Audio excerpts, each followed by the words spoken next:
Hallelujah. ಎಲ್ಲರಿಗೂ ಶುಭ ಮುಂಜಾನೆ ಪ್ರಿಯರೇ. ಈ ದಿನದ ದೇವರ ವಾಕ್ಯ ಯೆಶಾಯನ ಗ್ರಂಥ 43ನೇ ಅಧ್ಯಾಯದ 5ನೆಯ ವಾಕ್ಯ. ಭಯ ಪಡಬೇಡ, ನಾನು ನಿನ್ನ ಸಂಗಡ ಇದ್ದೇನೆ. ಹೌದು ಪ್ರಿಯರೇ, ಈ ದಿನದಲ್ಲಿ ನೀವು ಭಯಪಡುವಂತ ಅವಶ್ಯಕತೆ ಇಲ್ಲ. ಯಾಕಂದರೆ ದೇವರು ನಿಮ್ಮೊಟ್ಟಿಗಿದ್ದಾರೆ. ಯಾವ ಕಾರ್ಯವನ್ನ ಮಾಡಲಿಕ್ಕೆ ನೀವು ಪ್ರಾರಂಭ ಮಾಡಿದ್ದೀರೋ, ಯಾವ ಕಾರ್ಯವನ್ನ ನೀವು ಪ್ರಾರಂಭ ಮಾಡಿದ್ದೀರೋ, ಆ ಎಲ್ಲಾ ಕಾರ್ಯಗಳಲ್ಲಿ ಏನಾಗುತ್ತದೋ, ಇದರಲ್ಲಿ ನಾನು ಸೋತು ಹೋಗುತ್ತೇನಾ, ಇದರಲ್ಲಿ ನಾನು ಬಳಲಿ ಹೋಗುತ್ತೇನಾ, ಇದು ನನಗೆ ಜೀವನ ಕೊಡುತ್ತದೋ ಇಲ್ಲವೋ ಎನ್ನುವಂತಹ ಅನೇಕ ವಿವಿಧವಾದಂತಹ ಭಯದಲ್ಲಿ ನೀವು ಇರಬಹುದು.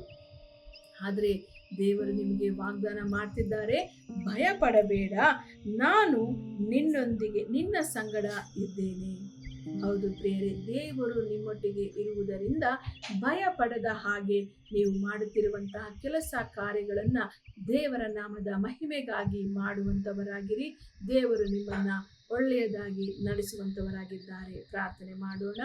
ಸ್ತೋತ್ರ ಕರ್ತನೆ, ಅಪ್ಪ ನಿನ್ನ ವಾಗ್ದಾನದ ಪ್ರಕಾರವಾಗಿಯೇ ಈ ಕಾರ್ಯಕ್ರಮವನ್ನು ನೋಡುತ್ತಿರುವಂತಹ ಪ್ರತಿಯೊಬ್ಬೊಬ್ಬರ ಜೀವಿತದಲ್ಲಿ ನೀನು ಅವರ ಸಂಗಡ ಇದ್ದು ಕರ್ತನೆ, ಯಾವುದೇ ಭಯವು ಅವರನ್ನ ನಿಲ್ಲಿಸದ ಹಾಗೆ ಕರ್ತನೆ, ಪ್ರಾರಂಭ ಮಾಡಲಿಕ್ಕೆ ಹೋಗುತ್ತಿರುವಂತಹ ಎಲ್ಲಾ ಕಾರ್ಯಗಳಲ್ಲಿಯೂ ಜಯವನ್ನ ಕೊಡಬೇಕಾಗಿ ಯೇಸುವೆ ನಿನ್ನ ಕರಗಳಿಗೆ ಪ್ರತಿಯೊಬ್ಬೊಬ್ಬರನ್ನ ಒಪ್ಪಿಸಿಕೊಡ್ತಿದ್ದೇನೆ.